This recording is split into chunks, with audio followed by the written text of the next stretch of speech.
अऊज़ु बिल्लाहि मिनश्शैतानिर्रजीम बिस्मिल्लाहिर्रहमानिर्रहीम व यौम नबअसु फ़ी कुल्लि उम्मतिन शहीदन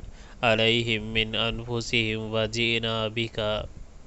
जिना बिका शहीदन अला हाउलाइ व नज़्ज़लना अलैकल किताब तिबयानन लिकुल्लि शैइन व हुदन व रहमतन व बुश्रा लिल मुस्लिमीन। ए मोहम्मद सल्लल्लाहु अलैहि वसल्लम, इन्हें उस दिन से खबरदार कर दो जबकि हम हर उम्मत में खुद उसी के अंदर से एक गवाह उठा खड़ा करेंगे जो इसके मुकाबले में शहादत देगा, और इन लोगों के मुकाबले में शहादत देने के लिए हम तुम्हें लाएंगे। ये इसी शहादत की तैयारी है कि हमने ये किताब तुम पर नाजिल कर दी है जो हर चीज़ की साफ साफ वजाहत करने वाली है और हदायत और रहमत